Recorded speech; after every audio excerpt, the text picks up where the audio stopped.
διοργανώνει με τέτοια επιτυχία. Φανταστείτε ότι στην κεντρική πλατεία των φούρνων ήταν περισσότερα από 400 άτομα, κύριε Νότα. 400 άτομα στους φούρνους. Είτε είναι ντόπιοι είτε είναι επισκέπτες. Δεν είναι. Και είμαι αυτό της μάρτυρας. Δηλαδή μπορείτε να δείτε το φωτογραφικό υλικό που το πιστοποιεί. Πολλοί κόσμος. Πάρα πολλοί κόσμος. Λοιπόν, να πούμε κάτι άλλο, ότι εκτός από τα τοπικά προϊόντα, είχαμε τη δυνατότητα να δοκιμάσουμε και κάποιες νοστιμιές, οι οποίες δεν τις ξέρει ο πολλής κόσμος. Ξέρετε λοιπόν ότι σαν τη μουσταλευριά υπάρχει κάτι αντίστοιχο εδώ στους φούρνους που λέγεται μελένια και η γεύση της είναι απαράμιλη. Το ξέρετε ότι υπάρχει κοπανιστή φουρνιώτικη?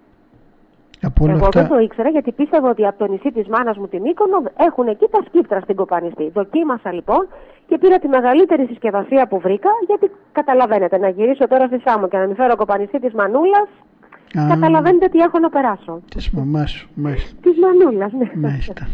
Διότι κοπανιστή είναι, ξέρετε, ένα είδος που δεν το βρίσκεις εύκολα. Να μην πω για τους λουκουμάδες που έφτιαξαν εδώ, οι πανέμορφες και πολύ νοικοκυρές φουρνιώτισες. Μαργαρίτα, είναι 12 η ώρα και πεινάμε. Μην μας ανήσει την όρεξη, παρακαλώ. Κύριε Νότα, τι να σας πω? Να σας πω ότι μέχρι και ερήθρα δοκίμασα. Να μην σας πω για το βασιλικό πολτό που σκέφτομαι να σας φέρω. Αλλά φοβάμαι ότι μετά θα γίνετε ντούρασελ και θα μας βρίζετε περισσότερο στην εφημερίδα. Όχι, εγώ είμαι αυτός, είμαι πολύ χαμηλών τόνων. Ναι, χαμηλών τόνων και υψηλών φωνών. Μαργαρίτα, δεν πιστεύω να γυρίσεις με περισσότερα κιλά εδώ. Όχι, κύριε Νότα, δεν τη χαλάω εγώ τη δίαιτα. Έχω ρίξει περπάτημα. Έχω γυρίσει όλο το νησί, από άκρο εις άκρο. Μ' άνοιξες την όρεξη με αυτά που μου λες εδώ πέρα. Δεν μου λέτε, κύριε Νότα, πώς μπορεί να πει κανείς να δείξει την αγάπη του στο μέλι και στο μελίσι? Πιστεύετε? Στο μέλι. Ναι. Υπάρχει άλλη έκφραση που να δείχνει κανείς την αγάπη του? Πώς λέει, ας πούμε, ο νομάρχης τον δήμαρχο των φούρνων, το λέει γέ μου, και όλες τέλος πάντων τις αιρετές της λέει κόρη μου. Κάπως έτσι λοιπόν ένας μελισσοκόμος, ξέρετε τι γύρισε και μου είπε χθες, και φαντάζομαι ότι θα αποτελέσει και τίτλο για το δημοσίευμα. Η κόρη μου η Βασίλισσα. Νιώθω, λέει, όταν ανοίγω την Κυψέλη και βλέπω, λέει, το έργο και την αγωνία της Βασίλισσας να δημιουργήσει από το τίποτα αυτό το εργαστήρι της παραγωγής του μελιού, της μιλάω και της λέω, κόρη μου, ξεκουράσου. Η κόρη μου η Βασίλισσα, λοιπόν. Σκηνές και στιγμές που δεν μπορεί κανείς να τις ζήσει αν δεν έρθει στους φούρνους. Μπράβο, ωραιότατα. Να μιλήσω όμως και πάλι αυτό με το μέλι. Ναι. Το μέλι είναι θυμαρίσιο. Τυποποιείται, πωλείται, πώς είναι? Για απλώς έτσι δίνεται χύμα. Να μιλήσουμε όμως με τον πρόεδρο των επαγγελματιών, με τον αντιπρόεδρο των επαγγελματιών, να μας πει. Κύριε Αχλαδί, τυποποιείται το μέλι αυτό? Κύριε Βαλαιοντή, η συσκευασία την οποία έχουμε είναι του κιλού και μισό κιλό. Θυμαρίσιο μέλι. Απλώς αυτό που θέλω να τονίσω είναι ότι πραγματικά τα προϊόντα μας είναι εξαιρετικά, επειδή τουλάχιστον τα παράγουμε με τον παλιό παραδοσιακό τρόπο και είναι από γνήσια υλικά, δεν τα νοθεύουμε. Και γι' αυτό το λόγο ότι τα προϊόντα μας είναι εξαιρετικότατα και έχουν μια απίθανη γεύση. Μέσω αυτής της πρωτοβουλίας η οποία υπάρχει, του επαγγελματικού του συλλόγου και την δημοσιογραφική υποστήριξη, πιστεύουμε ότι θα μπορέσουμε να αναδείξουμε και να προβάλλουμε τα δικά μας τοπικές συνταγές που πολλοί κόσμος, ούτε πολλοί και φουρνιώτες που έρχονται από την Αθήνα δεν τις γνωρίζουν. Δεν τις γνωρίζουν, σωστά. Ωστόσο έχουμε ένα τηλεφώνημα από τον Άγιο Κήρυκο και λέει ότι και το ικαριώτικο μέλι, λέει, το έχετε δοκιμάσει. Ελάτε και εδώ στην Ικαρία να κάνετε κάποια προβολή, θα δείτε ότι είναι καταπληκτικό. Εγώ τουλάχιστον το μέλι το έχουμε δοκιμάσει, Μαργαρίτα, έτσι. Μας έχει φέρει... και μας έχει φέρει ο ανταποκριτής μας από τις Ράχες, ο Λευτέρης ο Κανάγιος, και τα τοπικά γλυκά έχουμε δοκιμάσει. Αν λοιπόν θελήσουν να κάνουμε μια προβολή στην Ικαρία, ευχαρίστως, εγώ τίθεμαι στη διάθεση όλων. Ναι, πες μου όμως, εσύ έχεις δοκιμάσει και το μέλι της Ικαρίας και το μέλι των φούρνων. Είναι το ίδιο, η ίδια ποιότητα, καλύτερο? Εμένα γενικώς μου αρέσει το μέλι. Ωστόσο, αυτό που μπορώ να πω για το φουρνιώτικο μέλι είναι ότι έχει ένα μοναδικό άρωμα. Ίσως γιατί... Με ακούτε? Ναι, σε ακούμε. Όλος ο κόσμος σε ακούει. Ίσως γιατί αυτό το μέλι το φουρνιώτικο είναι κατά 70% σύμφωνα με τις μετρήσεις των επιστημόνων. Δεν το λέω εγώ το καταλαβαίνω ως καταναλωτή στη γεύση. Εμένα δηλαδή έφαγα μέλι χτες και μου μύριζε θυμάρι. Τίποτε άλλο. Δεν υπήρχε άλλη μυρωδιά.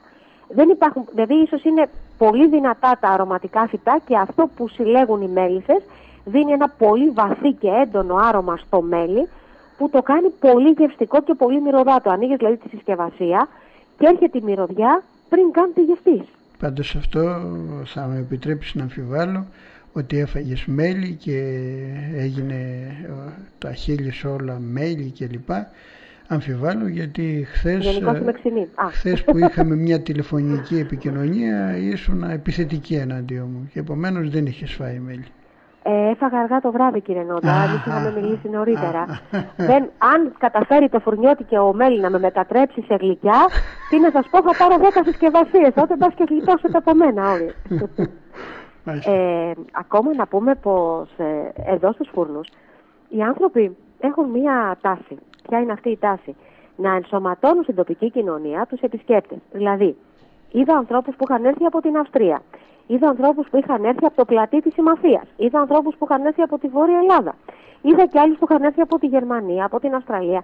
Όλοι αυτοί λοιπόν μέσα στην κεντρική πλατεία έγιναν ένα, σηκώθηκαν, χόρευαν, δοκίμαζαν, έτρωγαν. Είναι μια μεγάλη επιτυχία.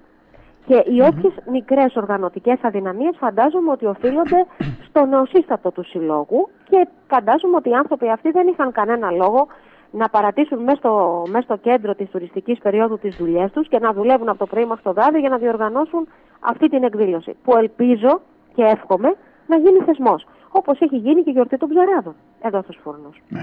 Κύριε Αχλαδί, μπορείτε να το κάνετε θεσμό, πώς το βλέπετε? Η χθεσινή επιτυχία σας έχει οθήσει να κάνετε κάτι άλλο στο μέλλον? Εμείς, κύριε Βαλεοντή, είμαστε αποφασισμένοι. Τουλάχιστον αυτό που ξεκινάμε να το συνεχίσουμε. Και πιστεύουμε ότι είναι επιτακτική ανάγκη, αν θέλουμε τουλάχιστον να ενισχύσουμε την παράδοση την οποία έχουμε όλα αυτά τα χρόνια και να προβάλλουμε τα πραγματικά εξαιρετικά προϊόντα τα οποία έχουμε. Και μέσα σε αυτές τις διαδικασίες και με τη δική σας βοήθεια πιστεύουμε θα πετύχουμε αυτό που τουλάχιστον επιθυμούμε. Εγώ θα σας ρωτούσα κάτι άλλο. Ποσότητα έχετε, δηλαδή να το διαφημίσετε, θα έχετε να εξυπηρετήσετε τους πελάτες, εκείνους οι οποίοι θα το μάθουν και θα το ζητάνε επίμονα? Μεγάλη ποσότητα από ό,τι γνωρίζω δεν έχουμε. Αλλά τουλάχιστον το μέλι το δικό μας πιστεύω ότι δεν μπορούμε να το συγκρίνουμε με κανένα άλλο μέλι. Μάλιστα. Μαργαρίτα, ολοκλήρωσε με τον προσκεκλημένο σου για να περάσουμε σε διαφημίσεις. Ναι, νομίζω ότι έχουμε ολοκληρώσει με τον αντιπρόεδρο του Συλλόγου Επαγγελματιών. Ίσως οι άνθρωποι να θέλουν να πούν και άλλα πράγματα, αλλά χθες καταλαβαίνετε ότι τελείωσε πάρα πολύ αργά η όλη διοργάνωση. Πιθανότατα λοιπόν να έχουμε τη χαρά και τη δυνατότητα αύριο από κάποιο άλλο σημείο να έχουμε επίσης μια ζωντανή σύνδεση με τους φούρνους. Να ευχαριστήσουμε τον κύριο Αχλαδί, να ευχαριστήσουμε όλο το Σύλλογο, το ενεαμελές Διοικητικό Συμβούλιο για την εξαιρετική προσπάθεια. Έχουμε όμως και κάποιες εκπλήξεις, φαντάζομαι, εμείς ως Ράδιο Ιωνία και ως αμιακός τύπος στους φουρνιώτες. Και πιστεύω ότι στην συνέχεια της εκπομπής θα μπορέσουμε αυτές τις εκπλήξεις να τις βγάλουμε στον αέρα. Περνάμε σε διαφημίσεις και σε 8 λεπτά θα είμαστε πάλι μαζί. Ευχαριστώ. Ράδιο Ιωνία. Συντονιστείτε στην αλήθεια. Τώρα, κάθε φορά που το αγνό παρθένο ελαιόλαδο είναι το ζητούμενο, δεν χρειάζεται να πάτε μακριά. Τώρα ξέρετε καλά τι βάζετε στο καθημερινό σας τραπέζι. Το πιο εκλεκτό προϊόν της αμνιώτικης γης. Τυποποιημένο ελαιόλαδο Μάρκου. Σε ένα νέο υπερσύγχρονο χώρο που πληρεί όλους τους κανόνες υγιεινής, διαχειριζόμαστε πλήρως τον καρπό της ελιάς για να σας προσφέρουμε το πρώτο τυποποιημένο ελαιόλαδο στον ομό με σαμιώτικη προέλευση. Τυποποιημένο ελαιόλαδο Μάρκου. Διατίθεται σε όλα τα σούπερ μάρκετ της Σάμου. Μάρκου και Σία Όμικρον Ε. Κουμέικα Σάμου. Τηλέφωνο 22730 36304. Κλείσαμε σε ένα μπουκάλι τον κόπο του Σαμιώτη ελαιοπαραγωγού. Φρέσκια κουτσομούρα, γλυκιά